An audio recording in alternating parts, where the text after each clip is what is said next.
Entonces,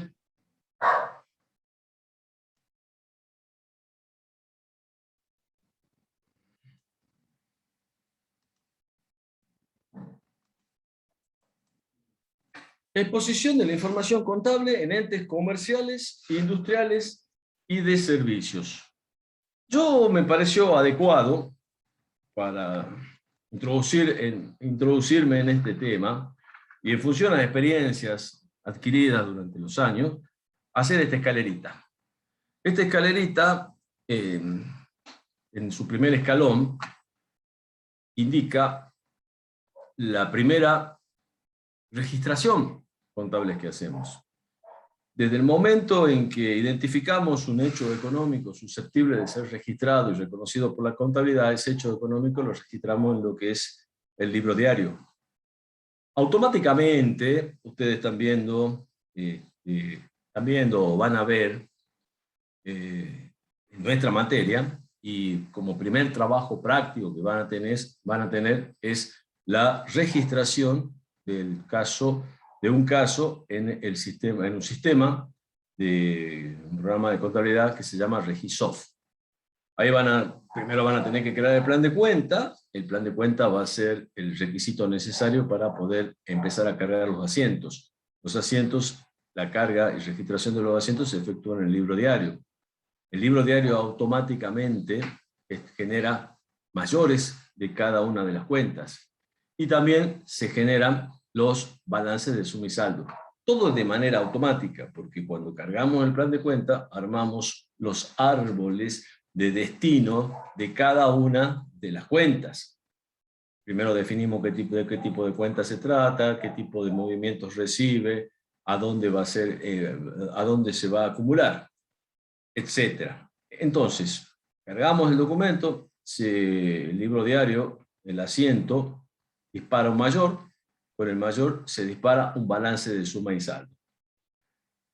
El primer práctico con el que trabajamos en Contabilidad 3 se llama el Seibo. Y es un práctico donde el único trabajo práctico con el que trabajamos, con el cual se hacen asientos de ajustes. Ustedes fíjense que hasta acá, el balance de suma y saldo, lo único que yo les dije es identificar una operación susceptible de ser registrada, registrarla en el libro diario, generar el mayor, generar el balance de suma y saldo. La generación del mayor y la generación del balance de suma y saldo son procesos automáticos que los realiza automáticamente el mismo programa o sistema de contabilidad que se esté usando. ¿Qué pasa luego? La contabilidad requiere ajustes, requiere que se hagan ajustes, porque ustedes han visto en Contabilidad 2, han visto que hay momentos relevantes para lo que es la medición y la evaluación de activos y pasivos.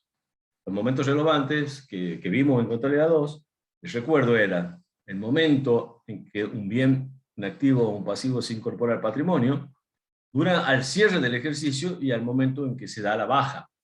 Entonces, momentos relevantes de incorporación al patrimonio los vivimos en estos primeros 3 escalones. Cuando llega el cierre del ejercicio, tenemos otro momento relevante que es la medición al cierre. Podemos tener al medio la baja o venta de activos. Naturalmente que si estamos hablando de bienes de cambio, tenemos movimientos durante el ejercicio de ventas, de bajas de esos bienes de cambio que requieren sus respectivos asientos. Llega el cierre del ejercicio y tenemos que hacer la medición al cierre. Medición al cierre tanto de los rubros activos como los pasivos, como también las cuentas de resultado. Todos esos ajustes que por única vez nosotros los vemos en el único práctico que vemos los ajustes es en el Seibo, generan un balance de suma y saldos ajustados. Ese balance de suma y saldos ajustados va a ser el rompecabezas que nos sirva para armar los estados contables. Estados contables que para las normas internacionales, solamente esto a título informativo, se denominan estados financieros. Cuando ustedes escuchen hablar de estados financieros con algún colega que les dé alguna charla, por ejemplo, de normas internacionales. Cuando hablo de normas internacionales, hablo de las NIC y las NIIF, seguramente han escuchado hablar en algún momento. Se habla de estado financiero y es sinónimo de estado contable. ¿Para qué sirve toda esta escalerita que les estoy mostrando? Para demostrarle que hoy nosotros vamos a trabajar en contabilidad 3 con el balance de suma y saldo ajustado para armar los estados contables. Porque en esta materia vemos exposición. Nosotros vimos lo que es el procesamiento de datos contables desde un punto de vista mecánico, que sería la teneduría del libro. Ustedes la vieron en contabilidad 1, que es la parte del libro diario mayor hasta llegar al balance de suma y saldo de las 12 columnas. En contabilidad 2 vemos todo lo que es el proceso de medición y de exposición, donde vemos los modelos contables, vemos los distintos parámetros a considerar para los modelos contables. Y en contabilidad 3 vemos lo que es la exposición, lo que en definitiva, estados contables, ¿para qué sirven? Sirven para comunicar la información obtenida del sistema contable. ¿Para qué sirve la contabilidad? Para tomar decisiones. ¿En base a qué se toman decisiones? En base a los estados contables. Entonces, la mejor manera, las mejores decisiones se toman con las mejores informaciones. Entonces, ¿cuál es nuestro objetivo? Brindarles a ustedes las herramientas que permitan obtener la mejor información. Cuando llegamos a contabilidad 3, necesitamos que todo el proceso de la secuencia esté aceitado, porque es necesaria la articulación desde el documento hasta el estado contable. Porque el estado contable muestra la foto de la situación patrimonial al cierre y muestra la película de lo que ha ocurrido durante el ejercicio. Pero nosotros cuando tenemos esto que yo le llamo rompecabezas, el balance de suma y saldos ajustado, tenemos todas las cuentas que han tenido movimiento durante el transcurso del ejercicio. Para armar el estado contable necesitamos conocer la clasificación de las cuentas. Necesitamos conocer de qué tipo de cuentas se trata y cómo vamos a armar el rompecabezas de cada uno de los estados contables. Entonces, esta escalera me sirve para decirles, todo el proceso contable está articulado. No hay compartimentos estancos. Cuando llegamos a la exposición, necesitamos acordarnos de contabilidad 1, porque necesariamente vamos a utilizar la información que hemos conocido ahí. Porque esto se forma en función a esto. Necesitamos saber, recordar contabilidad 2. Necesitamos tener claro cuáles son las normas de medición, las normas de evaluación que se han utilizado para informar en los estados contables, tanto en los básicos como en la información complementaria que forma parte de los estados contables. Entonces me permito hacerle una sugerencia, hacerle una recomendación que le peguen una repasadita a algunos temas de contabilidad 1 y algunos temas de contabilidad 2, una lectura veloz que les permita refrescar conocimiento. Por ejemplo, en el caso de lo que es clasificación de cuentas. No va a venir mal, y les digo con todo respeto, tómenlo como una experiencia de años, pegar una repasada, agarrar un libro de contabilidad básica y pegar una repasada a lo que es clasificación de cuentas y plan de cuentas. ¿De acuerdo?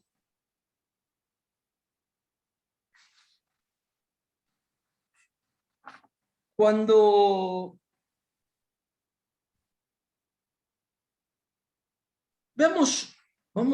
voy a hacer un pequeño y rápido, abuelo de pájaro, repaso de las normas contables profesionales argentinas. Muy abuelo de pájaro y, de alguna manera, contarles de qué se trata rápidamente por el título cada una de las normas contables profesionales.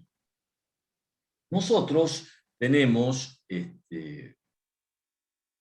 la obligación y el compromiso de transmitirles lo que es la teoría contable. Por eso hablamos de modelos. Ustedes se acuerdan, en Contabilidad 2 hablamos de modelos, hablábamos del modelo de contabilidad tradicional, hablábamos del modelo de contabilidad de valores corrientes, hablábamos de aquellos modelos en los cuales teníamos en cuenta los efectos de la inflación, donde evaluábamos a moneda homogénea, y hablábamos de aquellos modelos donde no teníamos en cuenta los efectos de la inflación, moneda heterogénea. El objetivo es transmitirles la teoría contable y no el estudio de las normas. Porque las normas van cambiando con el tiempo, en función a distintas investigaciones, a distintos procesos doctrinarios que van procurando mejorar la calidad de la información que se brinda. En definitiva, como les decía en un principio, y como en cualquier orden de la vida, mientras mejor información se tenga, mejores decisiones se van a poder tomar. Y ya vamos a ver qué tipo de decisiones se toman a partir de los estados contables. En Contabilidad 3 es un poco, como vamos a hablar de normas de exposición, está más relacionado con la norma técnica que con la teoría. Sin embargo, está más relacionado con la norma técnica que la teoría, pero no podemos entender la norma técnica sin saber la teoría. Van a haber algunas situaciones donde en las resoluciones técnicas referidas a temas de evaluación ya han tomado una decisión. Las normas técnicas referidas a exposición, quiere decir, ya han tomado la decisión y dice debe hacerse de tal manera. Pero eso tiene un porqué, y ese porqué no está dentro de la norma técnica, sino está dentro de la bibliografía. Al final vamos a ver, al final de la charla vamos a ver la bibliografía adecuada para este tema. Para este tema en general, para todo de situación patrimonial, para temas de exposición de estado contable. ¿Qué quiero decir con esto? No alcanza para aprobar un examen parcial, ya sea teórico o práctico, o para aprobar un examen final, con saberse de punta a punta la norma. Es necesario entender la norma y es necesario saber los porqué de las normas y las situaciones que no están contempladas en la misma. Y eso está en los libros. Nosotros los libros base que utilizamos son el libro Contabilidad Pasado, Presente y Futuro, los libros de Fowler-Newton, Contabilidad Superior. Hay un libro que se llama Balances, Guía Práctica para su Presentación, de Mariel Orieta, que tiene análisis de todo lo que es la normativa referente a exposición. Y ahí se contemplan situaciones mucho más profundas que lo que dice la norma técnica. ¿Está claro hasta acá? Sí, profe. ¿Hay mucha gente en la sala o usted está solita? 124. ¿Será que para todos está claro? Ojalá, ¿no? Sí, profe, todo bien. Bueno. Sí, profe, me dicen en el chat. Normas contables profesionales argentinas vigentes. Las normas contables, fíjense el efecto ese. Esta resolución ustedes ya la conocen, la que está en negrita, que es la resolución técnica número 16. La resolución técnica número 16 establece el marco conceptual de las normas contables profesionales distintas a las referidas en la resolución técnica número 26. Insisto con algo, les muestro el compendio de resoluciones técnicas con el cual nos movemos en la profesión. Yo creo que ustedes están en un momento adecuado de la carrera como para conocer que existe un marco para desenvolverse. La 16 establece el marco conceptual. Ustedes han visto en Contabilidad 1, la 16 nos define nos da la definición de activo, nos da la definición de pasivo, nos da la definición de patrimonio neto, nos dice cuáles son los objetivos de la contabilidad, nos dice quiénes son los usuarios, nos dice cuáles son los requisitos de la información. Cómo tenemos que presentar la información para que idóneos en la materia la entiendan y puedan tomar decisiones. Entonces eso está en la 16. Pero es aplicable, tiene normas, es un marco conceptual para distintas a las referidas en la resolución técnica número 26. ¿Qué es la resolución técnica 26? Insisto, esto es a título informativo, y la idea es que conozcan dónde estamos parados en la profesión en este momento. Insisto, es un vuelo de pájaro, no vamos a profundizar demasiado, pero sí quiero que conozcan de qué se trata, que después la vida no nos sorprenda con todo este compendio de resoluciones técnicas que tenemos vigentes. Que al final, cuando estemos terminando de hacer este repaso por las normas técnicas, les voy a contar algo que está en este momento en proceso dentro de la Federación. Decía que la 16 establece el marco conceptual de las normas contables profesionales distintas a la referida a la resolución técnica número 26. La resolución técnica número 16 es del año 2000. En el año 2000 ha comenzado un proceso de adaptación de las normas contables profesionales argentinas, adaptación a las normas internacionales de contabilidad o normas internacionales de información financiera. ¿Qué hizo la resolución técnica 26? Adopta, y usé dos palabras, usé la palabra adaptación, que la RT16 es el origen de la adaptación de las normas argentinas a las normas internacionales. Y la resolución técnica 26 adopta, hay una letra, una vocal de diferencia, adapta a la 16, adopta a la 26. ¿Qué hace? Adopta las normas internacionales de contabilidad para determinados entes. En principio, hoy, las normas de la RT26 dicen que determinados entes van a aplicar obligatoriamente NIC y NIF. Normas internacionales de contabilidad y normas internacionales de información financiera. No son dos cosas diferentes, sino que es todo lo mismo. Existen, conviven NIC, NIC y NIF, NIIF. ¿Por qué? A las NIC la dictó un organismo, el IASSI. Es una sigla en inglés que significa, son los comités internacionales elaboradores de normas de contabilidad. Y a las NIF las emitió el IASC, IASB-C, IASB-B. Esos dos entes, uno tuvo vigencia durante un periodo y fue reemplazado por el otro. El primero emitía NIC y el segundo emitía NIF. Pero el que emitía NIF no descartó las NIC, sino que siguió, en lugar de seguir llamando las NIC, empezó a llamarlas NIF. Entonces conviven NIC y NIF. Obviamente cada una con su determinado tema. No sé si queda claro.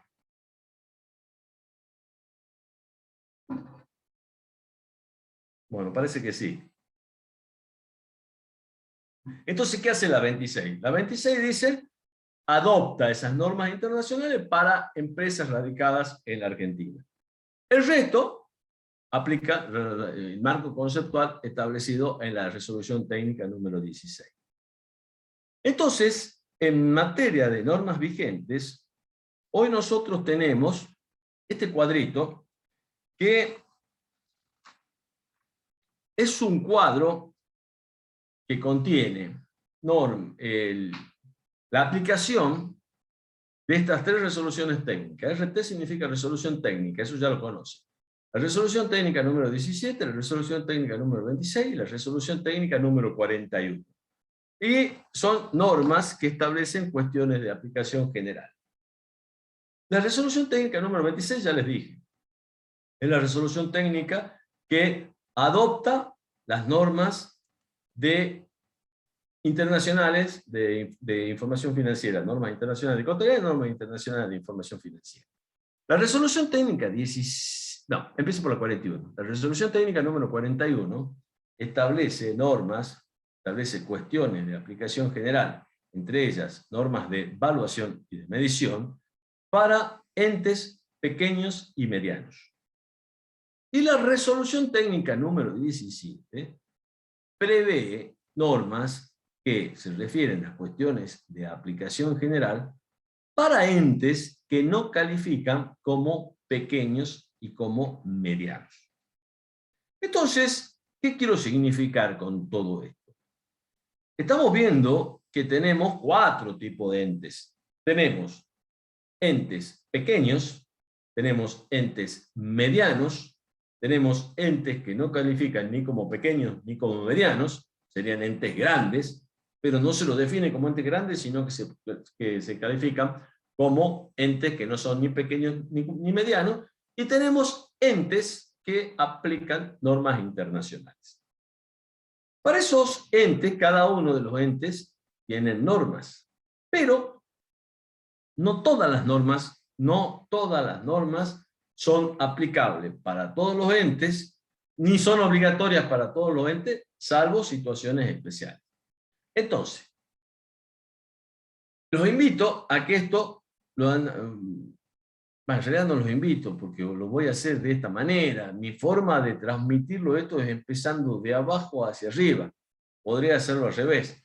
Pero vamos a empezar por el volumen, por el tipo de entes que tienen mayor volumen en el país. Cerca del 90% de las empresas en Argentina son entes pequeños. Para la contabilidad, un ente es pequeño si durante el ejercicio inmediato anterior ha tenido un nivel de ingreso que no supera un determinado importe. Originalmente fueron 15 millones de pesos. Estoy hablando del año 2014. La resolución técnica número 41 se emitió en el año 2014 y fue aplicable por primera vez para entes que cierran ejercicio a partir del 1 de enero del 2015. En ese momento se dijo, ente mediano, ente pequeño es aquel ente que tuvo ingresos, primer línea del estado de resultados, del estado de recursos y gastos, que sean menores a 15 millones de pesos. Estoy hablando en cifras del año 2014, que no son las cifras de hoy. Por acá debo tener las cifras de los últimos años, ya las voy a buscar. Acá está. Pero primero les voy a contar las cifras originales. Julio de 2014 eran, en el 2014 eran 15 millones de pesos. Para calificar a un ente como mediano, eran aquellos entes que habían tenido en el primer renglón de su estado de resultados, o estado de ingresos, de recursos y gastos, que estamos en presencia de un ente sin fines de lucro, ingresos comprendidos entre 15 millones, 1 peso y 75 millones. ¿Me siguen? Y los entes que no calificaban ni como pequeños ni como medianos eran aquellos que tenían ingresos, insisto, ingreso es la primera línea del estado de resultados, esa que dice ventas netas de devoluciones y bonificaciones, superiores a los 75 millones de pesos. Y por último, el cuarto son los entes que cotizan en bolsa. Luego se incorporaron los bancos, luego se incorporaron las compañías de seguro. Esos entes, los que cotizan en bolsa, bancos y compañías de seguro, están obligados a aplicar las normas de la resolución técnica número 26. O sea que tienen que aplicar normas internacionales. Al 31 de diciembre del 2021, esa cifra que les comenté de 15 millones de pesos como límite para considerar a un ente como pequeño era de 91.292.000 pesos. El límite superior para el ente mediano era 456.462.686 pesos. Lo que en el año 2014 eran 15 millones y 75 millones, en el año, al 31/12 del 2021, requiere que al 31 de diciembre del 2020 los montos de ingresos o recursos sean 91 millones 292, los que están por debajo de esa cifra serían entes pequeños, y entre 91.292.000 y 456.462 pesos serían ente mediano. Lo que superan esa cifra, de los 456 millones, ya son entes que no califican ni como pequeños ni como medianos. ¿Me han seguido hasta ahí? En la clasificación en 4 tipos de entes: pequeños, medianos, Sí. ni pequeños ni medianos, y entes que cotizan o que aplican el RT26. ¿Se entendió que hay 4 tipos de entes? Profesor, el monto era el segundo, 91.292.000 y 456.462. 456 millones. Ah, Eso se va actualizando mes a mes, ¿no? Se va reexpresando por el mismo índice que se hace el ajuste por inflación, se va reexpresando la cifra. sí, Allá por pero diciembre al del final 2014 eran del 15 millones. 2020 era eso, ¿no? A fines del Claro, 2020 era eso. Bueno, exactamente. Entonces, ¿qué va a pasar? ¿Para qué sirven estas cifras? A usted le llega un estado contable y dice, ¿qué norma aplico? ¿Para ente pequeño, para ente mediano, para ente que no califica ni pequeño ni como mediano, o para ente que aplica normas internacionales? ¿Me siguen? ¿Cuál es el primer problema que se presenta? Eso es lo que le quiero decir. Usted agarran el estado de resultados y sabe cuánto tuvo de ingreso esta empresa en el ejercicio anterior. 91 millones. Me voy a ver, 91 millones, a ver, monto de ingreso para ser ente pequeño, 91.292.000. Listo, califica como ente pequeño. ¿Está claro? Ya tenemos el primer problema resuelto. De acuerdo a la contabilidad, es un ente pequeño.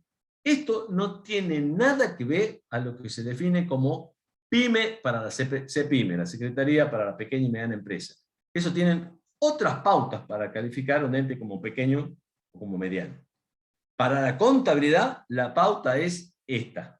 Salvo que se trate de una empresa que venda, que sea una compañía de seguro, que haga captación de fondos y ahorro, que sea banco. En ese caso no califica como ente pequeño, sea cual sea la cifra de ingresos que tenga. ¿Está claro? Yo solamente le doy la pauta numérica. Entonces usted agarra el balance, el estado contable del ejercicio anterior.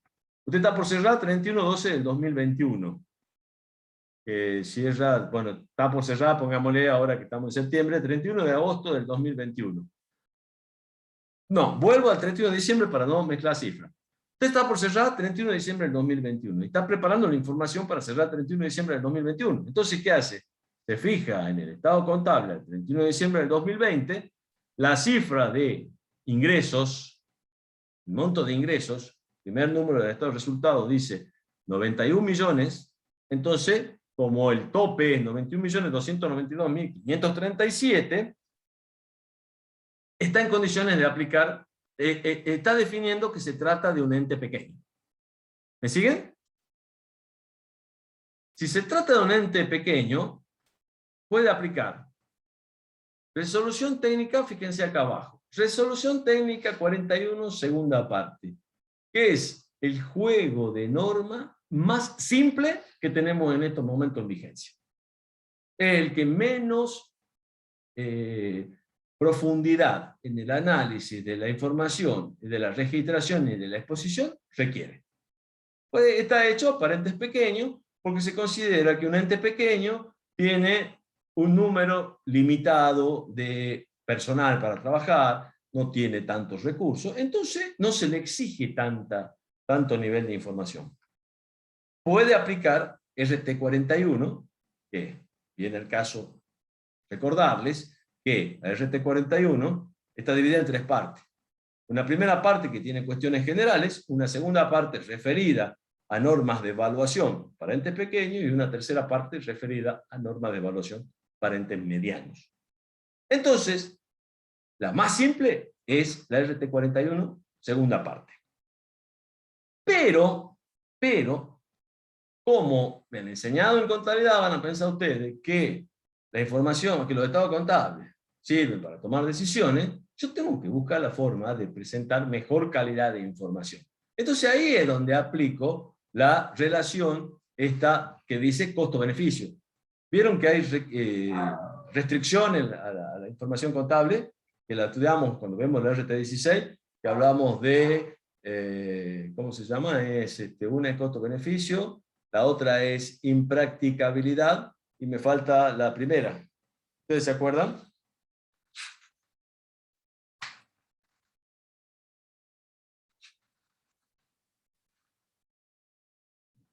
¿Están en línea? Oportunidad, me pregunta Anael Puerta. Entonces era oportunidad, costo-beneficio, equilibrio entre el costo-beneficio e impracticabilidad. Entonces acá lo que se aplica, que podemos aplicar, es la relación costo-beneficio. ¿Me conviene invertir más en mejorar la información contable para obtener mejores beneficios? Y probablemente sí, porque probablemente estemos en presencia de una empresa que requiera financiamiento. ¿Qué significa que requiera financiamiento? Que necesite platita. Entonces, ¿de dónde sale la platita? ¿De los inversores o de los prestamistas? ¿Y quién va a invertir en una empresa? ¿Quién va a prestarle a una empresa? El que prevea que la inversión que haga le va a generar rendimiento. Existe posibilidad que le genere rendimiento en forma de dividendos. O el que prevea que prestándole la empresa tiene capacidad para devolverla. Entonces, ¿cómo se toma esa decisión? En base a la información, no en base al juramento que le haga el propietario de te juro por Dios que te voy a devolver, o te juro por Dios que nos va a ir bien. Asociate con nosotros porque nos va a ir bien. ¿Vale eso para hacer una inversión o para prestar plata? No hace falta. Mostrame algo, mostrame cómo estás, cuál es tu situación, cuál es tu situación patrimonial, cuál es tu solidez, cómo están compuestos tu patrimonio, cómo está compuesto tu activo, tu pasivo, tu patrimonio neto. Entonces, la restricción esta de costo-beneficio, este requisito, esta restricción, es aplicable para este tipo de casos. Y la norma, fíjense, nos da la opción de aplicar RT41 tercera parte, que es una norma aplicable para entes medianos. Aunque este ente, por el nivel de ingreso, califique como ente pequeño, puede opcionalmente, puede optar por aplicar RT41 tercera parte. ¿Me siguen? Sí, profe. ¿Se entiende a dónde quiero llegar? Si quiero mejorar la calidad de la información, digo el RT17. RT17 es la que mejor calidad tiene para cuestiones de medición y de evaluación. Entonces, si considero que quiero mejor calidad para mi empresa, aunque sea pequeña, puedo optar por aplicar el RT17. E incluso, si quiero mejor información, puedo optar por aplicar NIF completa, Norma Internacional de Información Financiera completa, o Norma Internacional de Información Financiera para pymes, que es lo que adopta la resolución técnica número 26. Entonces, fíjense lo que está pasando acá. Simplemente nos han contratado, un cliente, vino con el estado contable del ejercicio anterior, requiere que trabajemos sobre los estados contables del ejercicio actual, y nosotros decimos a ver qué no le vamos a aplicar. Tenemos definido que se trata de un ente pequeño, por el volumen de sus ingresos, y tiene para aplicar entonces RT41 segunda parte, o RT41 tercera parte, o RT17, o normas internacionales de información financiera completa, o normas internacionales de información financiera para pymes. 5 opciones. O sea que cuando llega un cliente, tenemos la posibilidad de analizar 5 opciones. Tenemos que, obviamente, reunirnos con ese cliente, ver la necesidad de información que tiene, el grado de profundidad o de complejidad que requiere, cuáles son las decisiones que necesita que se tomen sobre todo contable, y en base a eso tomar la mejor decisión. ¿Se entendió hasta acá? Sí. Sí, profe. Sí, profe. Bueno, si el mismo ente, el mismo análisis, nos lleva a que los recursos o el monto de ingresos al cierre del 31/12 del 2020 estuvo comprendido entre 91.292.537 y 456.462.686, estamos en presencia de un ente mediano. La pauta numeral nos indica que estamos en presencia de un ente mediano. Ente mediano, dijimos, ente pequeño tiene 5 juegos de normas sobre el cual puede optar a aplicar. Un ente mediano ya tiene 4. ¿Por qué? Porque al ser un ente mediano ya no puede aplicar las normas para entes pequeños. O sea, no puede aplicar las normas de la segunda parte del RT41. Puede aplicar desde RT41 tercera parte, que son normas para entes medianos, RT17, NIF completa o NIF para pymes. ¿Está claro?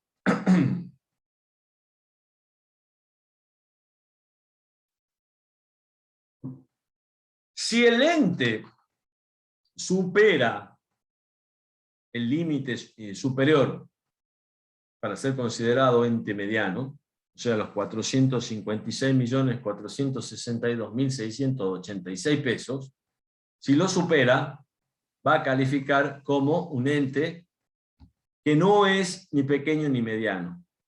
Acá, fíjense acá, restantes entidades que no califiquen como entes pequeños o medianos.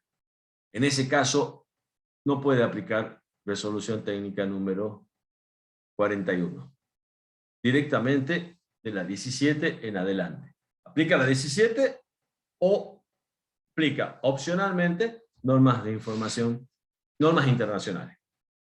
Y por último, las entidades incluidas bajo el régimen de oferta pública, bajo control del Banco Central de la República Argentina, y ya próximamente las entidades de seguro que ya están en un proceso de implementación de las normas internacionales, la única alternativa que tienen es aplicar normas internacionales de información financiera. En la práctica profesional nos encontramos con esta situación cuando se nos presenta un cliente y tenemos que tomar esta decisión. ¿Quedó claro? ¿Alguna duda sobre este cuadro que les presento a título informativo? ¿Les gustó lo que tenemos en vigencia en este momento en nuestra profesión? ¿Lo sabían?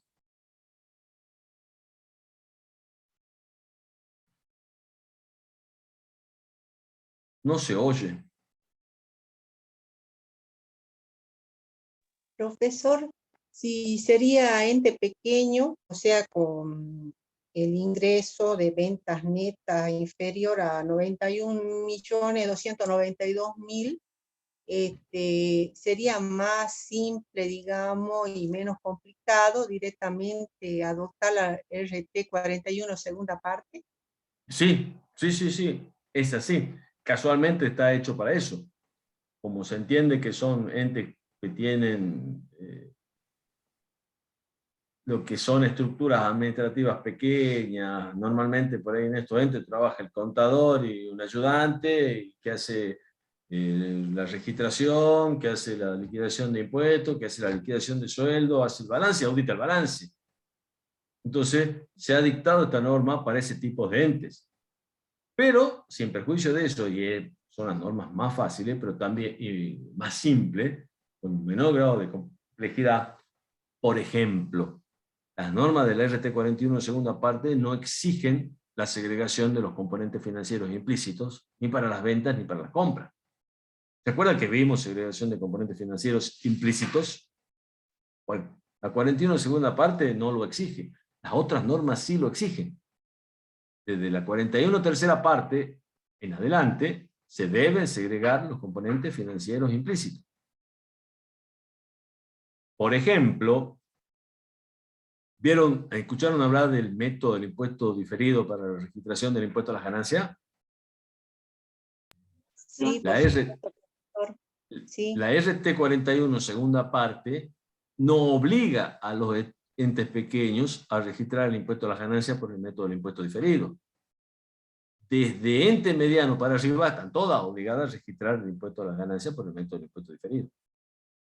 Es un trabajo adicional, pero un trabajo adicional que mejora la calidad de la información. Por eso yo les dije, por ahí no hagamos solamente el análisis pensando que es lo más fácil para nosotros, como profesionales que estamos en esto y tenemos que hacer la presentación de los estados contables. Pensemos que los estados contables debieran ser útiles para tomar decisiones. Lamentablemente, en muchos casos, donde se presenta información incompleta, el banco, que para darnos autorización para girar el descubierto, nos pide información extracontable porque no le alcanza con la información contable. Y esa es una decisión. El hecho de que un banco autorice a girar el descubierto es una decisión que toma el banco, porque nos está apretando plata. ¿Se acuerdan de eso, no? Que lo que es el sobregiro en descubierto.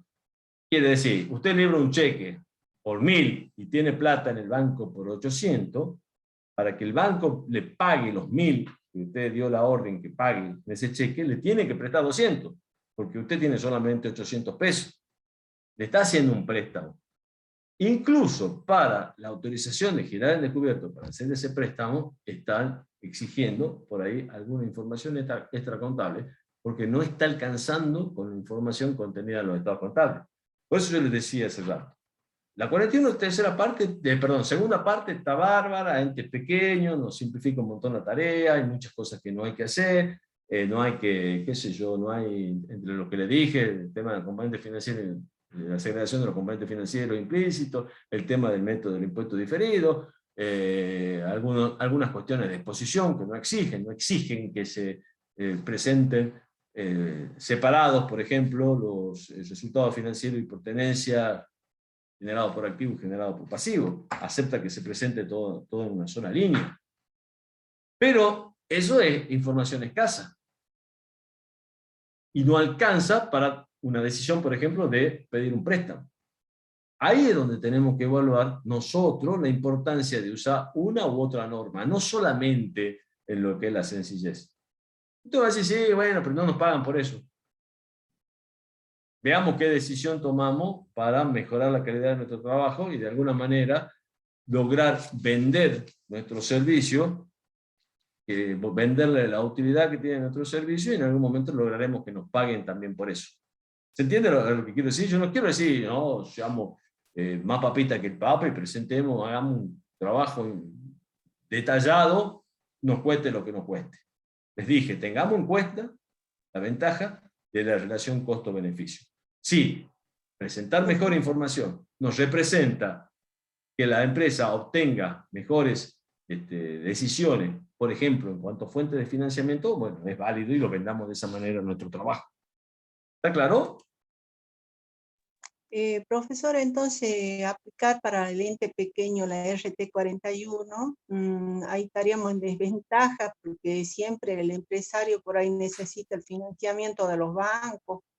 Claro, por eso es lo que hay que analizar. Sí, sí, ahí, eso es lo que estoy apuntando, a ese tipo de decisiones que es la que tomamos nosotros. El método del impuesto diferido, que también le conviene aplicarlo, que no.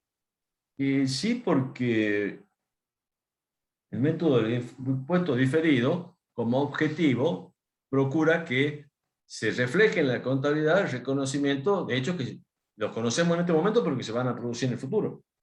Acá alguien me pregunta en el chat, bueno, no entiendo la pregunta del RT26, ¿dónde quedaría? El RT26 es obligatoria para aquellas entidades que cotizan en bolsa, ya sea que cotizan acciones u obligaciones negociables. Obligaciones negociables es una fuente de financiamiento que utilizan las empresas que cotizan en bolsa. La RT26 es la que les permite aplicar las normas internacionales a ese tipo de empresas. Luego, acá por ejemplo, me dice otra alumna, profe, por ejemplo, frente a una inversión extranjero, al mostrar la información de la empresa conviene NIF. Y sí, obviamente que va a convenir NIF.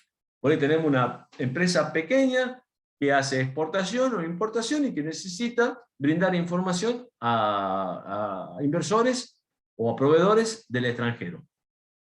Entonces, esa empresa que presente la información al extranjero para que del extranjero tomen decisiones, si le presentan el lenguaje internacional, lo va a entender mejor y va a saber que hay un nivel de revelación de información mayor que al contenido en las normas nacionales.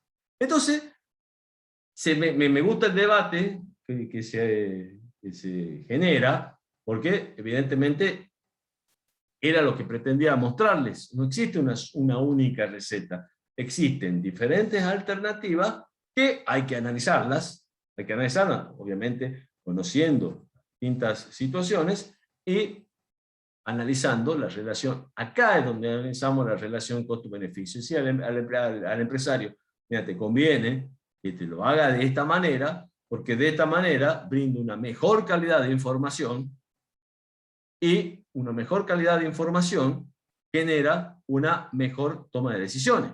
Ustedes imagínense que si de soltero, cuando estamos de novios, tenemos buena información sobre la novia o el novio, y no sé cuánto nos o se casarían. Piénsenlo, piénsenlo. Si les dejó picando, ¿no?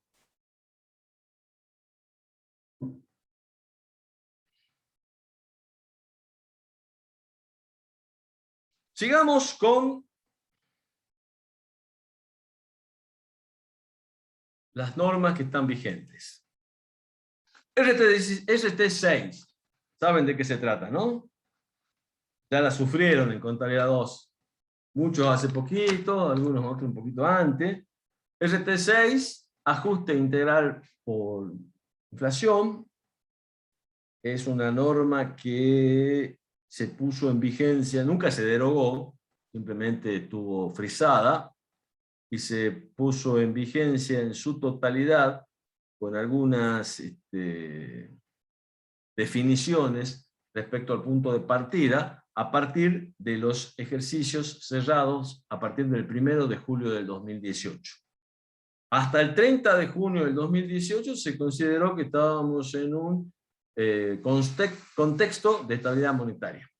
A partir del 1 de julio del 2018 se considera que ya no estamos en un contexto de estabilidad monetaria y se volvió a aplicar la resolución técnica número 6, que ampliamente la vimos en Contabilidad 2.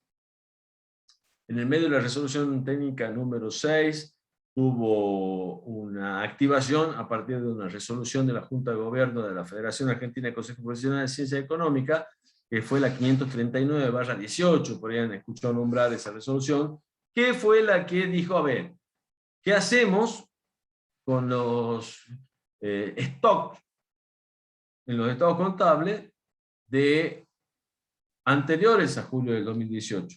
¿Qué pasó en Argentina? Desde la última vez que se aplicó el ajuste por inflación fue en el año 2003 y se volvió a aplicar en julio del 2018, 15 años después. Bueno, dentro de esos 15 años, si bien es cierto, siempre se dijo que estábamos en un contexto de estabilidad monetaria, sabíamos que no estábamos en un contexto de estabilidad monetaria. Tuvimos inflaciones que superaron ampliamente el 100% trianual que fija como pauta la RT17. Después tenemos otras resoluciones como la 14, la 18, la 21 y la 23 que tratan temas varios, dice ahí. En el medio hay resoluciones que fueron modificatorias de otras y se incorporaron a las mismas. La resolución técnica número 14 es una resolución que es necesario analizarla cuando estamos en presencia de participaciones en negocios conjuntos. La resolución número 18, la técnica 18, se trata sobre el desarrollo de algunas cuestiones particulares. Por ejemplo, cuestiones que hemos visto en Contabilidad 2, llave de negocio, arrendamientos, el operativo y el financiero. Otra cosa que no la hemos visto, pero sí la hemos nombrado, reestructuraciones de negocios, escisiones, información por segmento, resultados por acción.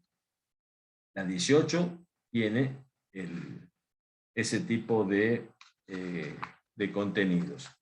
La resolución técnica número 21, también la vimos, es la que se refiere a lo que es valor patrimonial proporcional, consolidación de estados contables. La 23 se refiere a la contabilización de los beneficios a empleados. Después tenemos la resolución técnica número 22.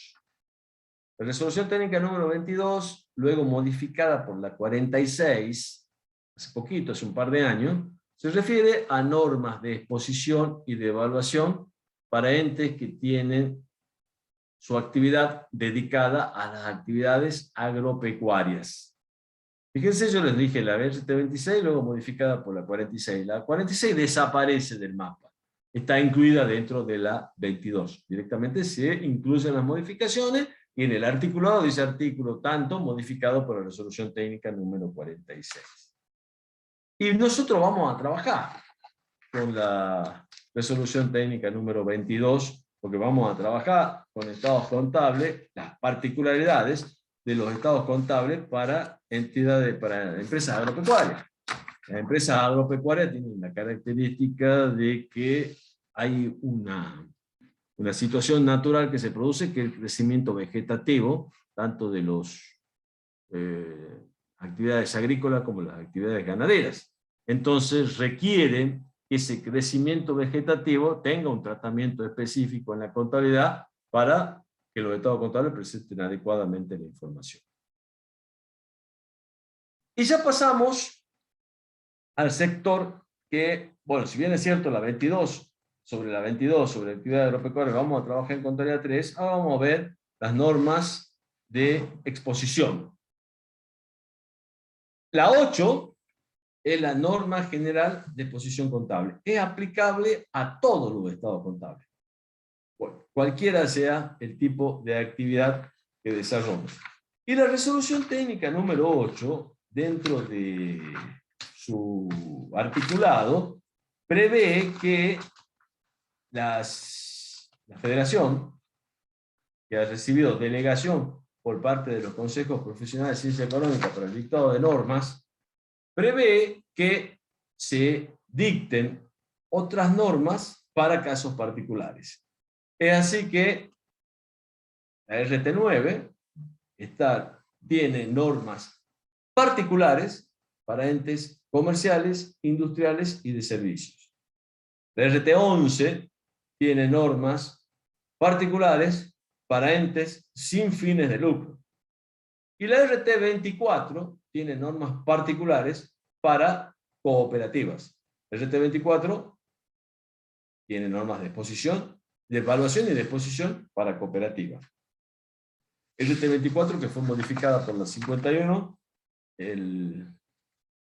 la modificación se puso en vigencia el año pasado. Todas estas normas, incluida la resolución técnica número 22, son las normas con las que vamos a trabajar en contabilidad 3. ¿Dónde encontrar la normativa? Anoten. Salud. Salud.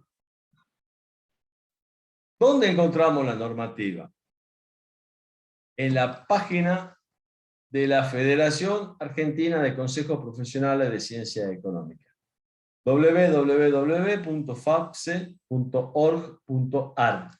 Ustedes entran a la página esa y ahí está todo el compendio de resoluciones técnicas. Pero ojo, entren a la página de la FAPSE, tengan en cuenta entrar con esta dirección.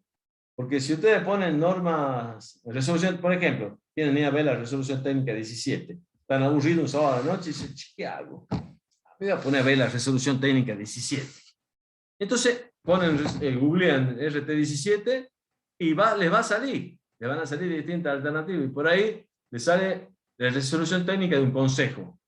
La van a ver y lo más probable es que esté desactualizada.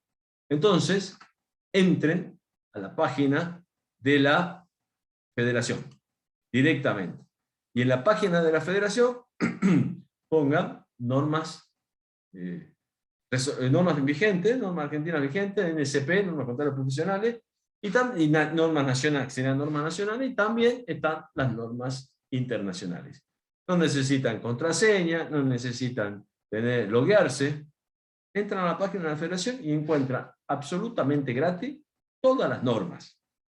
Encuentran absolutamente gratis los informes del CECIT e informes del CENSIA.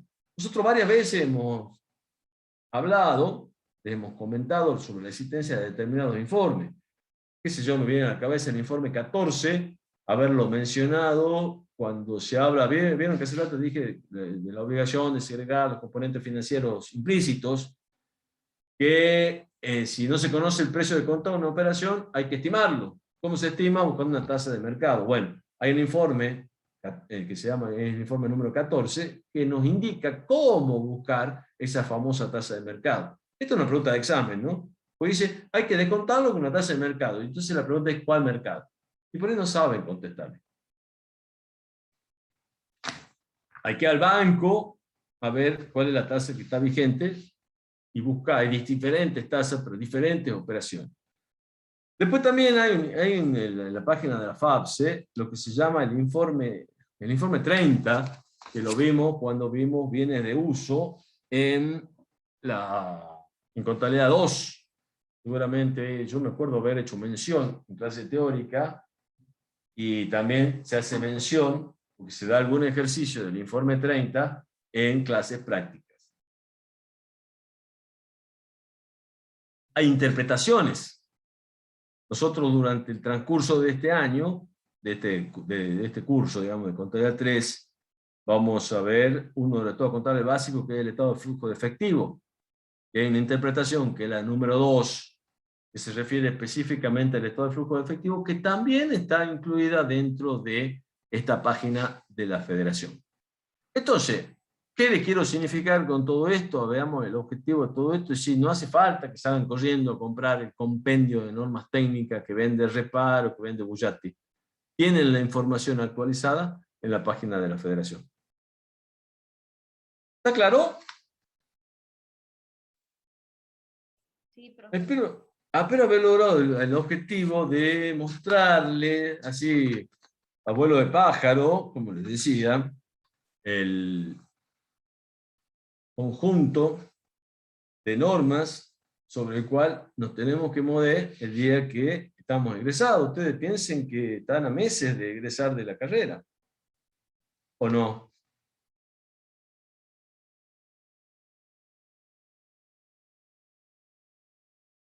¿60, 70 meses?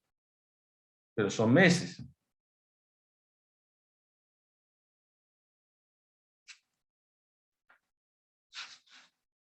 Aparte de las normas contables profesionales, tenemos también que cumplir con normas legales. Normas legales que encontramos en el Código Civil y Comercial y en la Ley General de Sociedades. La Ley General de Sociedades, bueno, el Código Civil y Comercial fue unificado y fue puesto en vigencia en el país el 1 de agosto del 2015. Antes de esa fecha teníamos un Código Civil por un lado y el Código de Comercio por otro lado. A partir de agosto de 2015 se unificó.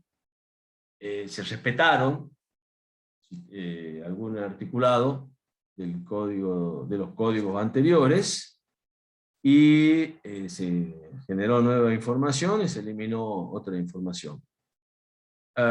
Y la Ley General de Sociedades no es otra que la Ley 19.550, que nosotros la conocíamos, y por ahí la van a encontrar en alguna bibliografía, como Ley de Sociedades Comerciales.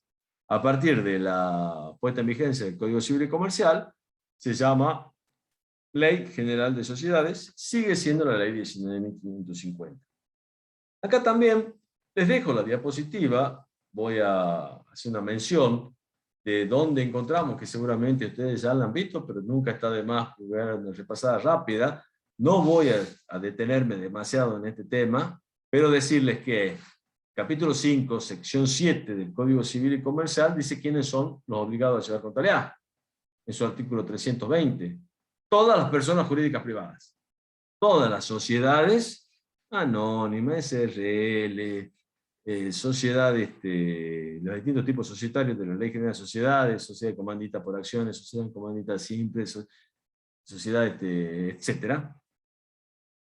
Los entes sin fines de lucro, que tengan su personalidad jurídica, están obligados a llevar contabilidad. Quienes realizan una actividad económica organizada o son titulares de una empresa o establecimiento comercial, industrial, agropecuario o de servicio, y cualquier otra persona puede llevar contabilidad si solicita su inscripción y la habilitación de sus registros, la reubicación de los libros, como se establece en esta misma sección. Bueno, tenemos una pauta, una norma legal que nos dice quiénes tienen que llevar contabilidad. El mismo artículo 320 dice que están excluidos de llevar contabilidad, salvo disposición en contrario, las personas humanas que desarrollen profesiones liberales o actividades agropecuarias y conexas, no ejecutadas u organizadas en forma de empresa. Este artículo dice excluidos de llevar contabilidad. Dice quiénes están excluidos. Pero, si lo leemos a contrario sensu, o sea, ¿quiénes no están excluidos? Dice, están excluidas las personas humanas que desarrollan profesiones liberales. Por ejemplo, un contador público nacional. O actividad agropecuaria. Por ejemplo, un criador de abejas que producen miel. Que no están ejecutadas u organizadas en forma de empresa. O sea que, al contrario del censo, un contador, un abogado que ejerce la profesión liberal y que está organizado en forma de empresa, a partir de este artículo 320, está obligado a llevar contabilidad. No está excluido. Sí, hay modificación me pregunta Rodrigo Altobelli si la transición de la 19.550 a la Ley General de Sociedades se modificaron artículos. Sí, se modificaron artículos, se agregaron algunos y se suprimieron otros, pero no en lo que es, en la Ley General de Sociedades no hubo modificaciones muy significativas. Sí en lo que es el Código Civil y Comercial. Por ejemplo, este artículo 320, que todavía, acá les digo, el contador que tiene colaboradores, una secretaria, un secretario, está organizado en forma de empresa y debe llevar contabilidad. No está definida todavía la situación esa. ¿Cómo hacerlo? Los consorcios de propiedad también estarían obligados a llevar contabilidad. Lo que, si lo vemos con una visión optimista, es un nicho de mercado que abre posibilidades de trabajo para los contadores, ¿no?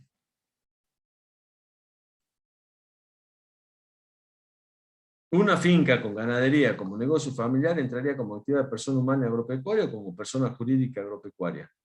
Bueno, hay que ver cómo está constituida, pero estaría obligada, si está organizada como empresa, estaría obligada a a hacer contabilidad. Estamos hablando que esta finca podría estar organizada como una SRL o podría estar organizada como una sociedad de hecho, o en cabeza de un solo, del propietario, o sea, del dueño, del patriarca del grupo. Entonces, en ese caso, está organizada como empresa, está obligada a llevar contabilidad. Después, siguiendo, bueno, el modo de llevar contabilidad lo prevé el artículo 321, está bastante desactualizado, pero es la pata legal de la contabilidad. Los registros indispensables, libro diario, inventario de balance, aquellos que corresponden a una adecuada integración de un sistema de contabilidad y que exige la importancia y la naturaleza de las actividades a desarrollar.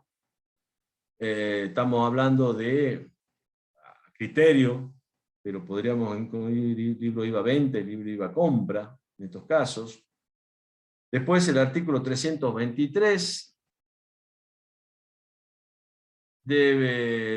también bastante desactualizado, y tenemos regímenes de llevar los libros por medios computarizados.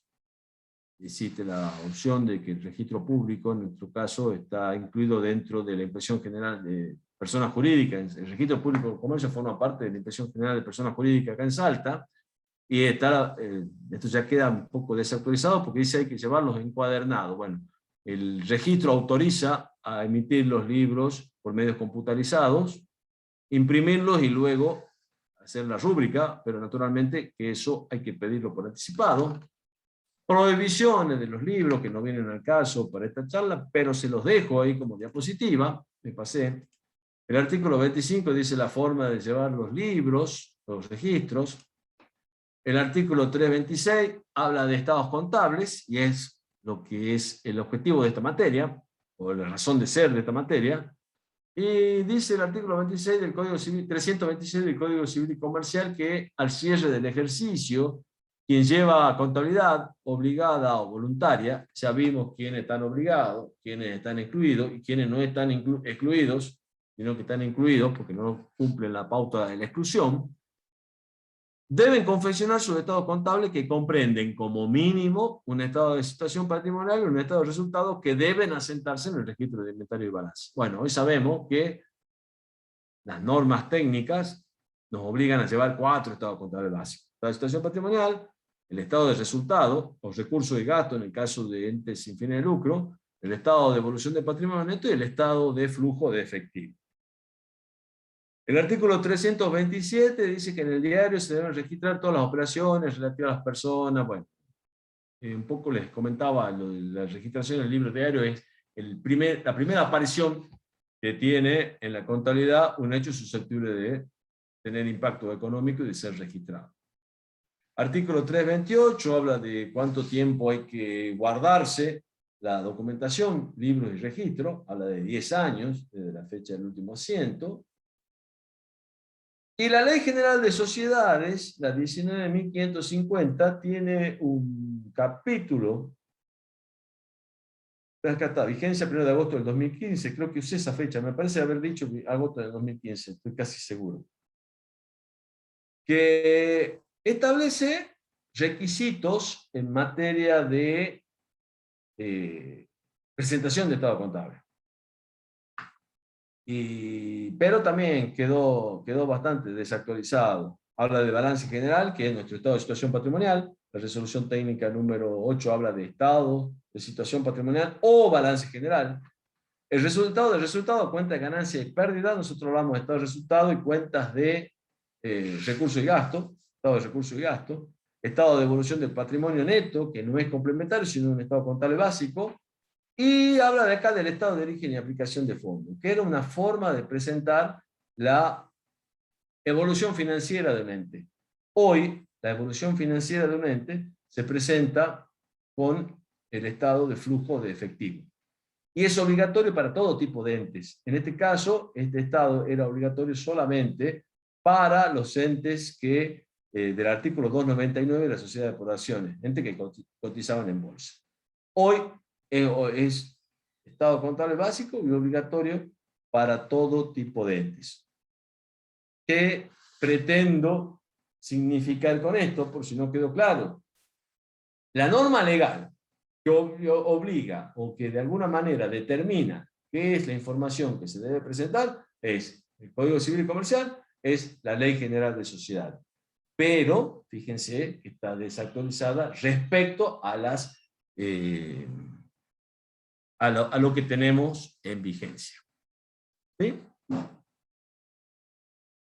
Organismo que ejerce el control de aplicación de las normas contables legales. Y acá tenemos, también son organismos que emiten normas para la presentación de estados contables.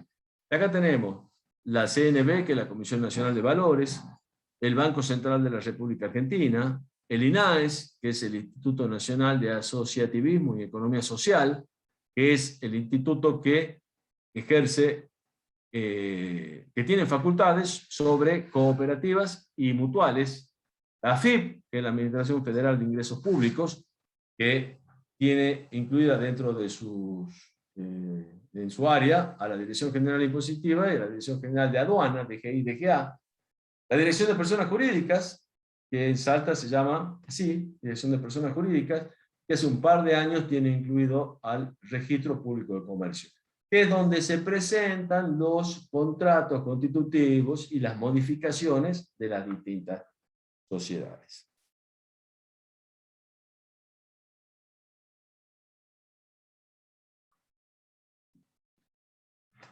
Acá cierro esta parte de ubicarnos en las normas legales, normas profesionales y normas particulares de algunos entes. Les pregunto si hay alguna, a ver si hay alguna pregunta en el chat. No hay. ¿Alguna consulta? ¿Alguna duda?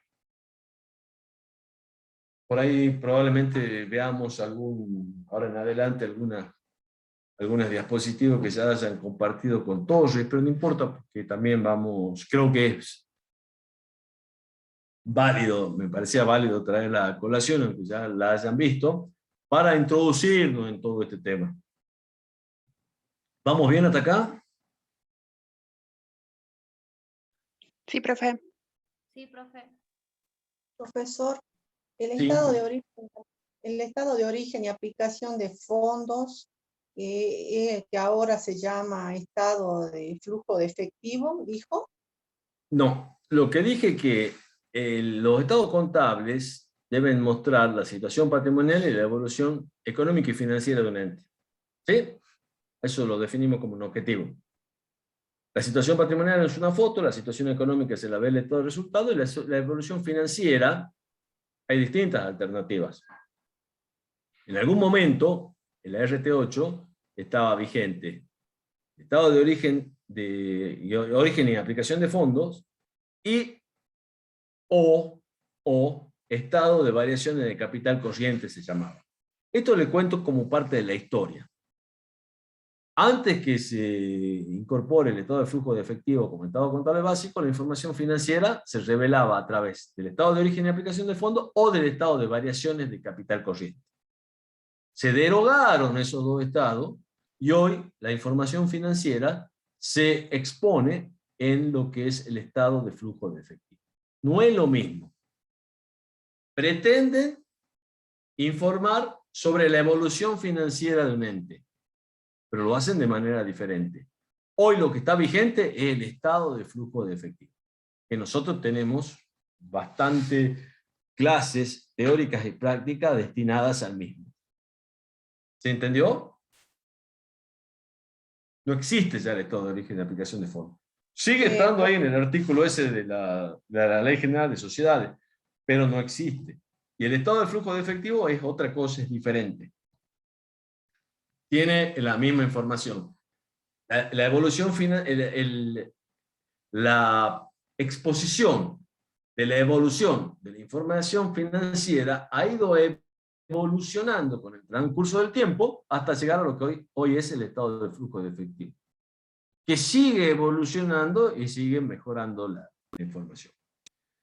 Para terminar con el tema, casi se me pasa, que les dije que le iba a dar una información, luego de que terminemos de ver las normas contables de Argentina, hoy en la Federación, en el Centro de Estudios sobre Normas de Contabilidad y Auditoría, que se llama CENSIA, dependiente de la Federación, vieron la FAPS, hace rato veíamos la página de la FAPS, la Federación Argentina de Consejos Profesionales de Ciencia Económica, se está trabajando sobre algo que se llama NUA, N-U-A, que son las normas unificadas argentinas.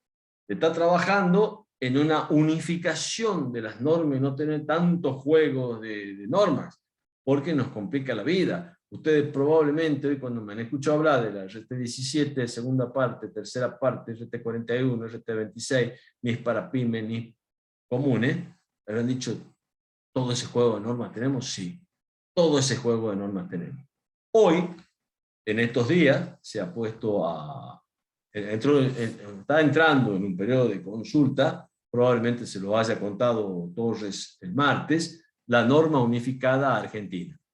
Se lo aprueba la licencia y lo pone a consideración de los distintos consejos para que en un periodo de consulta, para que se opine, se hagan sugerencias, se hagan recomendaciones sobre los mismos. O sea que es muy probable que muchas de estas normas se unifiquen en una sola y se den distintas variantes en función al tipo de empresa. No creo que estemos estudiando al vicio lo que estamos estudiando, porque ¿qué pasa? Les comentaba al principio de la clase, nosotros procuramos transmitir teoría contable, más allá de la norma que esté vigente. casualmente por este tipo de situaciones. Las normas pueden variar por cuestiones políticas. Y no hablo de política nacional ni política partidaria, sino de política interna de la profesión. Hay decisiones que se toman por cuestiones de política interna de la profesión. Y se cambian modelos por cuestiones de política interna de la profesión. ¿Sí? ¿Quedó claro? No sé quién me preguntó. El estado de origen de aplicación de fondo no tiene nada que ver con el estado de flujo de efectivo. Hoy está vigente el estado de flujo de efectivo. Para pasarlo limpio ya la respuesta a la pregunta esa.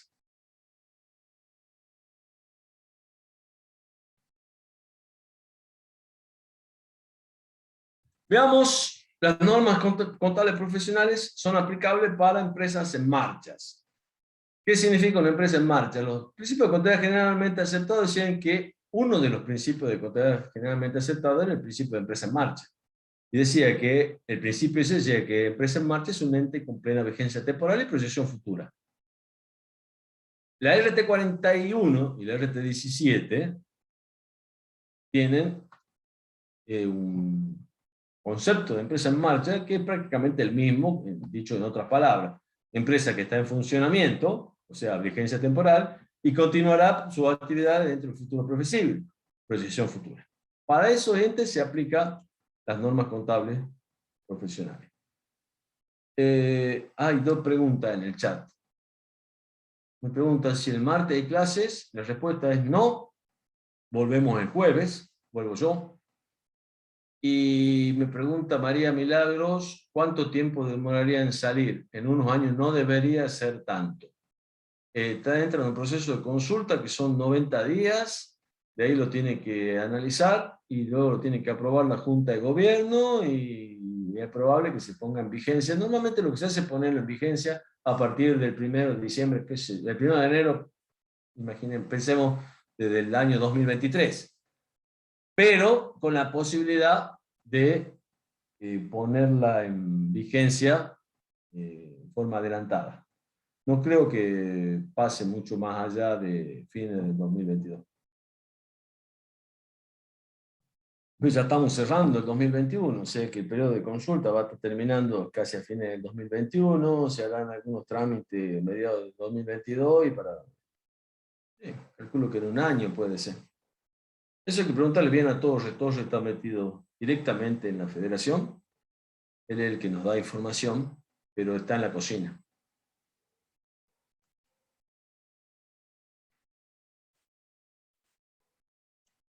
Concepto contable básico, ya lo vieron en el concepto de contabilidad. Sistema de información relativo al patrimonio de un ente y su evolución económica y financiera, lo que le decía hace rato. ¿Qué nos informa la contabilidad?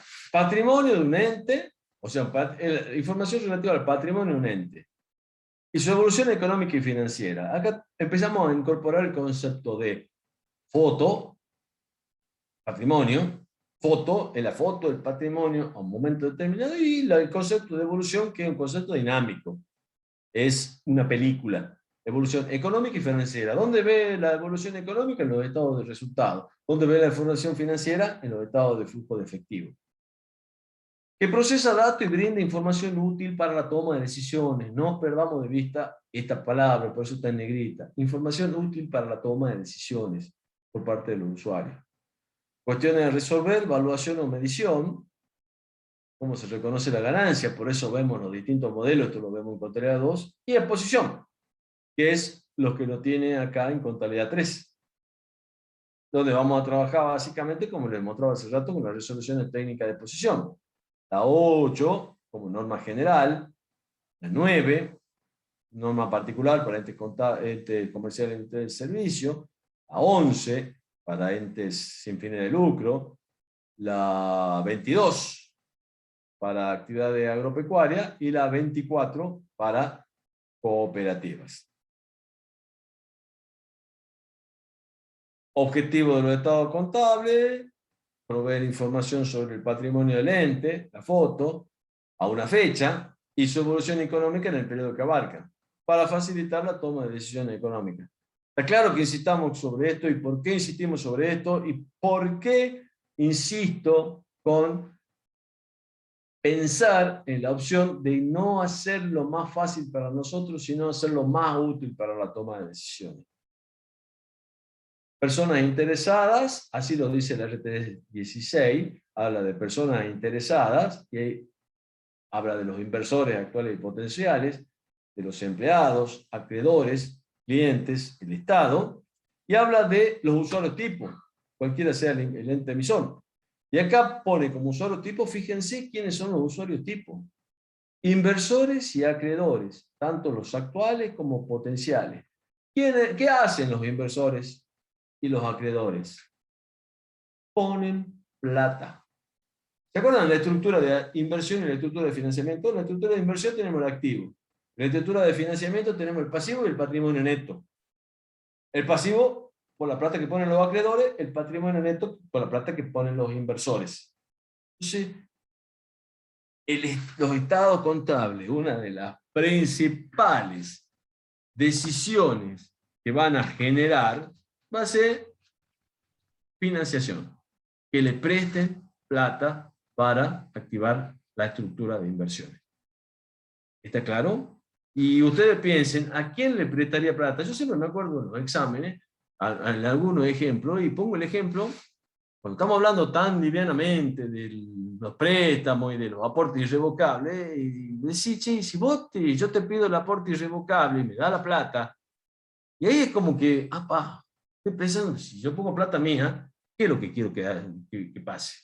Yo pongo plata para hacer una inversión. Digo, bueno, me asocio con un compañero de la facultad para poner el kiosco en la facultad. ¿Y para qué lo hacen? ¿Para qué se asocian? ¿Para ganar plata? ¿O no? O a ese compañero de la facultad le prestan plata para que ponga el kiosco, porque no quieren ser socios. Quieren prestarle 100 para que el otro lo devuelva a 120. ¿Pero qué es lo que pretenden? Que el otro le devuelva. Que el negocio que ponen genere fondos, genere una ganancia para mantenerme. No pensemos en ganar plata para darnos lujo, sino para mantenernos. Entonces, ¿a quién le prestamos plata o con quién nos asociamos? Con quién confiamos. ¿Y en base a qué confiamos? A las creencias que son muy creyentes en Dios, en la Virgen, a que va todos los días a misa, o a que tiene información o tenemos información de que esa persona con la cual nos asociamos o le prestamos plata está en condiciones de pagarnos, generarnos un dividendo o devolvernos el dinero. ¿Está claro? Pensemos entonces qué información necesitamos para prestar y para que nos presten.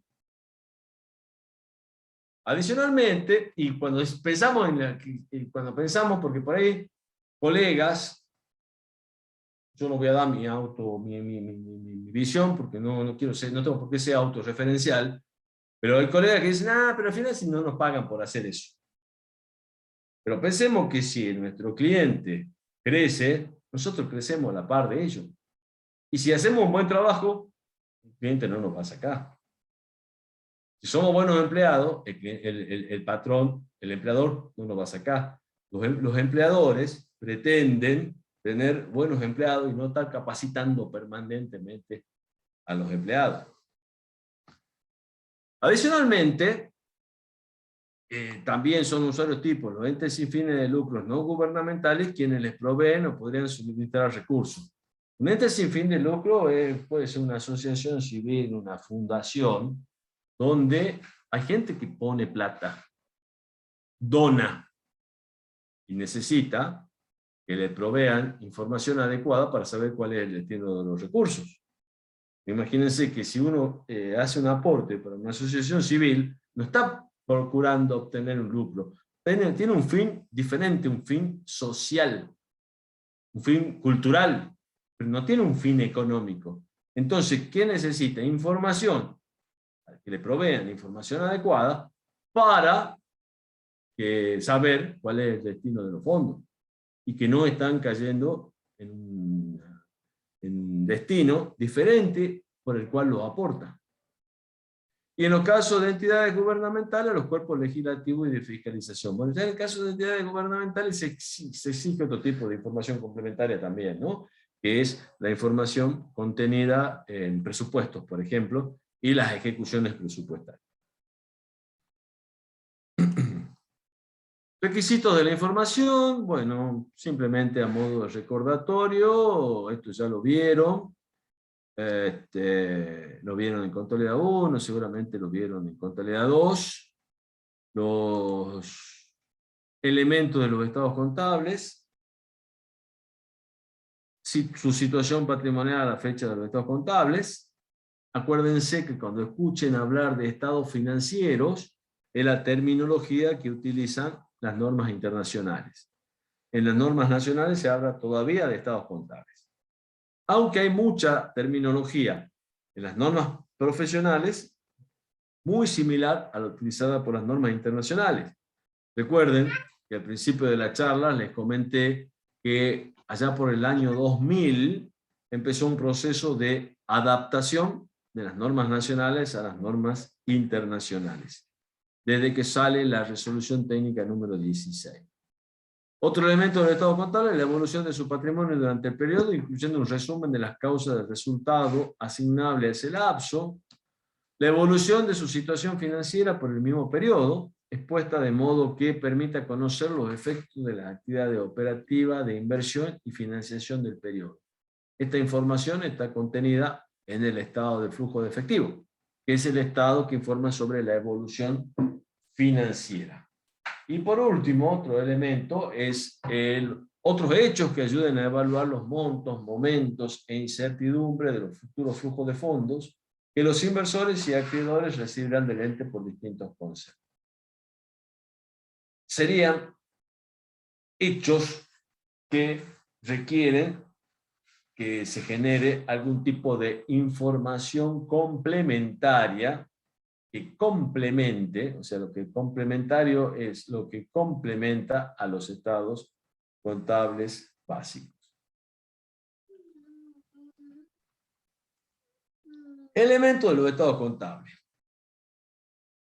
Algo contenido en la resolución técnica número 16. Relacionado con la situación patrimonial, que es lo que vamos a ver en la próxima clase, cuando vamos a hablar sobre el estado de situación patrimonial. La definición de activo. Un ente tiene un activo cuando ya lo conocen a esto, debido a un hecho ya ocurrido. Controla.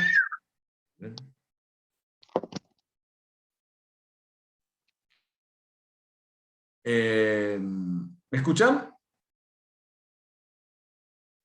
Un ente, decía, tiene un activo cuando, debido a un hecho ya ocurrido, controla los beneficios económicos que produce un bien, material, inmaterial, con valor de cambio de uso para el ente. Un bien tiene un valor para un ente cuando representa efectivo equivalente de efectivo, tiene aptitud para generar un flujo positivo de efectivo equivalente de efectivo. El carácter de activo no depende del hecho de que el ente tenga la propiedad.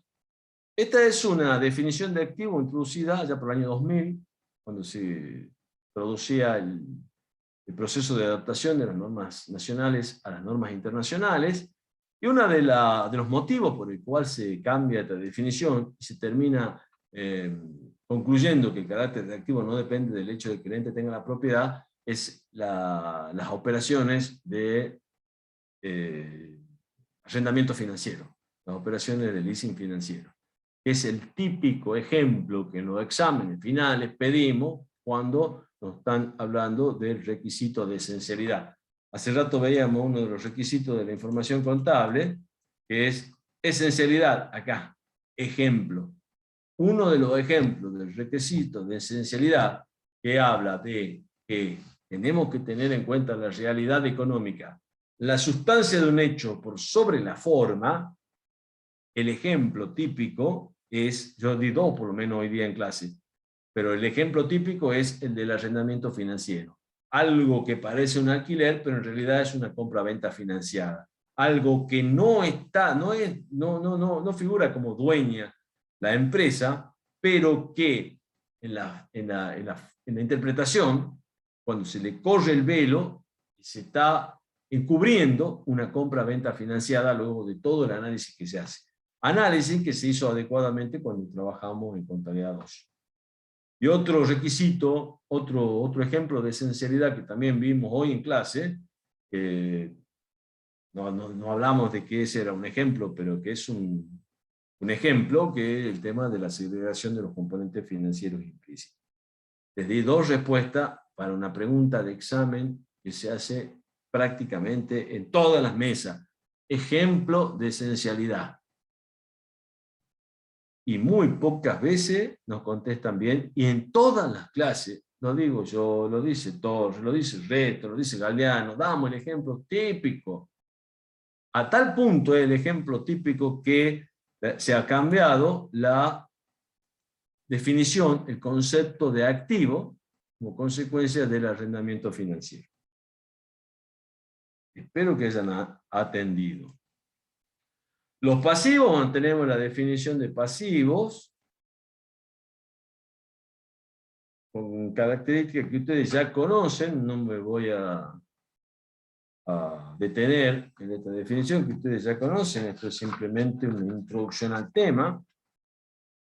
Tenemos patrimonio neto, y acá yo no estoy muy de acuerdo con lo que dice al final, a pesar de haberlo escrito yo mismo, pero normalmente es una definición que dan de patrimonio neto, y para mí no es una definición de patrimonio neto, sino simplemente un cálculo. El patrimonio neto de un ente resulta del aporte de sus propietarios o asociados y de la acumulación de resultados. Esa es la definición de patrimonio neto. Aporte de los propietarios más resultados acumulados.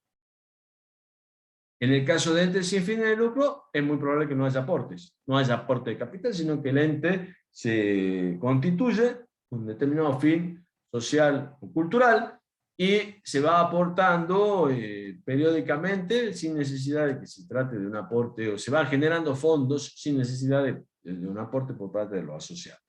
Y acá abajo dice situación individual, que la pongo pero para decir que no es una definición de patrimonio neto, no simplemente una forma de cálculo.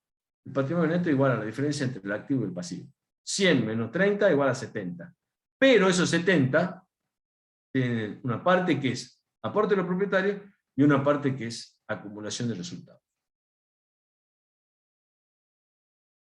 No digo que esto esté mal, ¿no? Que es verdad, si hacen activo menos pasivo, les va a dar el patrimonio neto. Si están en un conjunto económico, van a tener que hacer activo menos pasivo, menos la participación minoritaria de terceros, que no es un pasivo ni es patrimonio neto. El estado de situación patrimonial informa la composición del activo, del pasivo y del patrimonio neto a la fecha de cierre del ejercicio. Por eso dije que tiene la característica de ser algo estático. Es una foto que se muestra a la fecha de cierre, del ejercicio, a una fecha determinada. ¿Cuánto es el activo? ¿Cuánto es el pasivo? Y cuánto es el patrimonio neto y cómo está compuesto. Les comentaba hace rato la estructura. Tenemos la estructura de inversión formada por el activo, que se financia con fondos de tercero o fondos propios. Y decíamos que los usuarios, tipos, eran los inversores, o sea, tipos que aportan para engrosar el patrimonio neto, que son socios, y los acreedores, actuales y potenciales. Son los que de alguna manera van a financiar el activo. Y son los que toman, en general, las decisiones que requiere el ente. En general, los entes necesitan plata para desarrollar su actividad, ya sea asociando a alguien o pidiéndola prestada.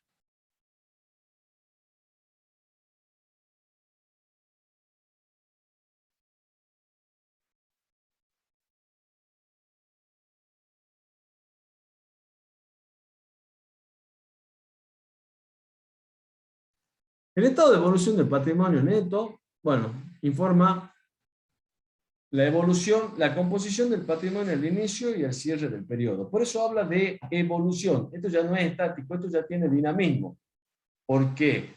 Tenemos cuánto es el patrimonio al inicio, cuánto es el patrimonio al cierre, y en el medio tenemos el análisis de las causas de los cambios cualitativos y o cuantitativos que se han producido en cada uno de los rubros. Componentes, aportes de los propietarios y resultados acumulados.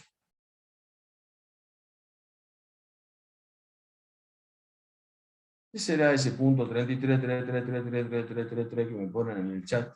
No entiendo. Si hice alguna pregunta y me contestan. O si se escapó. Esta es la estructura del estado de evolución del patrimonio neto, donde muestra la evolución, composición inicial, cambios cualitativos y cuantitativos y composición final.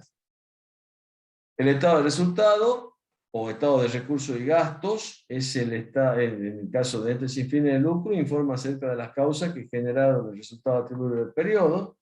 El resultado de un periodo es la variación patrimonial no atribuible a las transacciones con los propietarios y resulta de la interacción de flujos de ingresos, gastos, ganancias y pérdidas.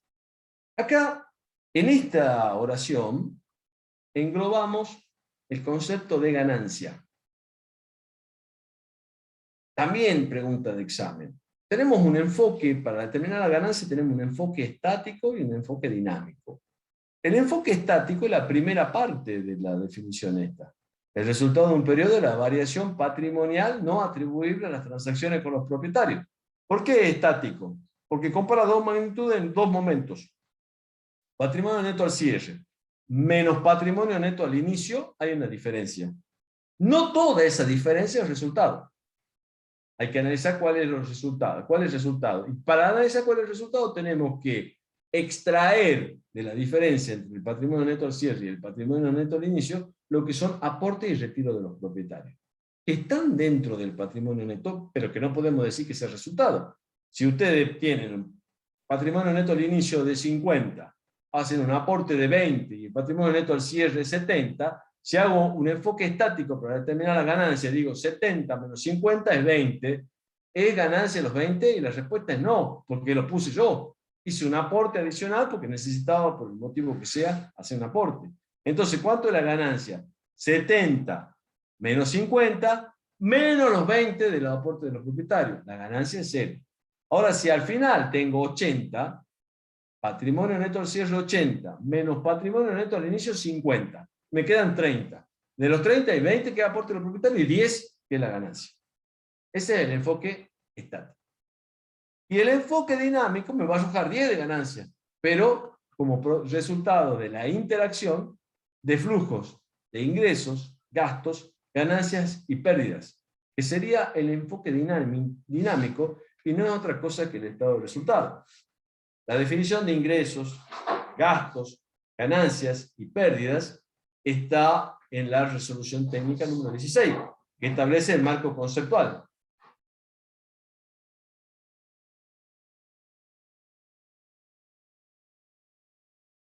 Que establece, se cortó se tildó. Entonces, ese sería el enfoque dinámico, que no es otra cosa que el estado de resultado. Ingreso y gasto, les recuerdo, les decía, está dentro de la resolución técnica 16, pero no está de más recordarle que ingresos y gastos están relacionados con los incrementos de patrimonio y las disminuciones del patrimonio, respectivamente, atribuibles a las actividades habituales que realiza la empresa. Y las ganancias y pérdidas están relacionadas con las actividades secundarias. Ingreso y gasto, actividades principales, ganancias y pérdidas, actividades secundarias. Esa es una estructura del estado de resultado.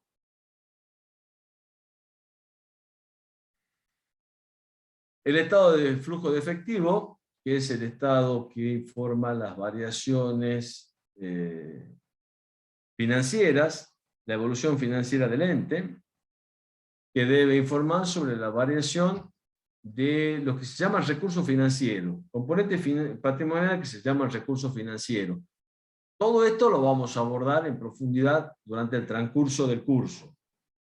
Y se estructura de todo de flujo de efectivo en dos partes. Una parte que es la variación, en la suma del efectivo y el equivalente de efectivo, que se llama recurso financiero, reitero, y una segunda parte que es la explicación de las causas de la variación.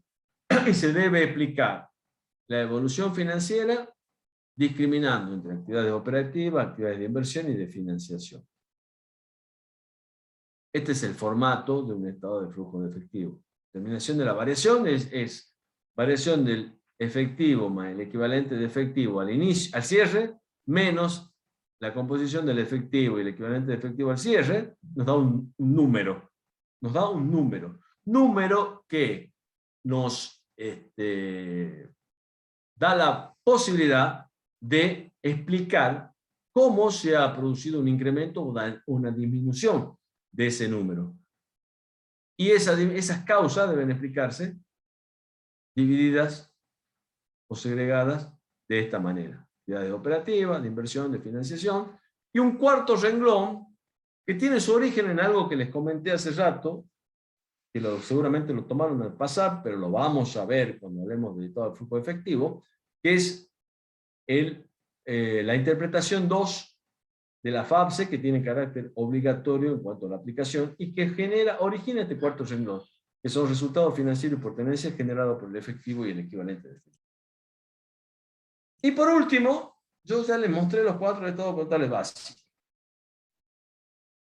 La información complementaria, que es una información detallada que complementa la información que en forma sintética se presenta en los estados contables básicos. La información complementaria forma parte de los estados contables básicos. Y se pone el encabezamiento de un estado contable es información complementaria. Las notas es información complementaria. Los anexos son información complementaria. Aunque parezca una verdad de perogrullo, es importante recordarla. Debe estar claramente referenciada y ordenada. ¿Por qué? Ustedes van a poner, ya vamos a ver cuando veamos el estado de situación patrimonial, ya cuando empecemos a verlo, que ya va a ser el jueves que viene, ustedes ponen en la primer renglón caja y bancos. Dentro de caja y bancos va a decir, qué sé yo, 100.000 pesos. Y dentro de esos 100.000 pesos puede haber dinero en efectivo, en pesos, dinero en efectivo en dólares, dinero en efectivo en euros, caja de ahorro en pesos, caja de ahorro en dólares, cuentas corrientes en un banco, en 2 bancos, en 3 bancos, puede haber un fondo fijo, puede haber una caja chica. De nombre 10 cuentas que pueden estar dentro del rubro caja y banco. Pero ahí dice, en el estado de situación patrimonial, dice caja y banco 100.000. ¿Dónde voy a encontrar el detalle de esa síntesis? O sea, la síntesis es caja y banco 100.000. Y en una nota tengo que informar cómo están compuestos esos 100.000. Entonces, cuando dice debe estar claramente referenciada y ordenada, voy a poner caja y banco, nota número 7. Entonces, yo tengo una hoja de notas, es información complementaria, leo el estado de situación patrimonial que dice nota 7. Me voy a la nota 7, y la nota 7 dice caja, efectivo, moneda nacional, tanto, caja, efectivo, moneda extranjera, tanto, banco, cuenta corriente, tanto, banco, caja de ahorro, tanto. Ojo, solamente el título informativo por ahora, solamente se incluyen en el rubro caja y banco los saldos deudores en el banco. Si quedaron de cubierto, que significa que el banco queda con saldo acreedor, no forman parte del rubro caja y banco. Estados contables básicos, lo hemos visto a cada uno de ellos, y son, de acuerdo a cómo los nomina la resolución técnica número 8, estado de situación patrimonial o balance general. Estado de resultado o estado de recursos y gastos, estado de evolución del patrimonio neto, estado de flujo de efectivo. La información complementaria es parte de los estados básicos. Los estados consolidados constituyen información complementaria. El jueves nos metemos de lleno en el estado de situación patrimonial. En este preciso momento los libero para que vayan a clase de práctica, los que tienen hoy la primera clase práctica, y para los que ya han ido a otras comisiones, vayan a ver el partido a las 20:30 juega Argentina con Bolivia. Según mi reloj, son las 19:59.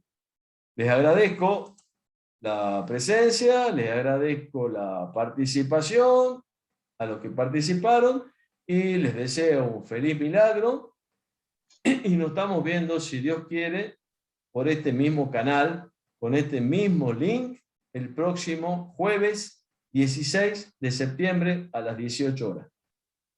Chao, muchas gracias. Chao, profe, igualmente. Gracias. Gracias, profe, nos vemos.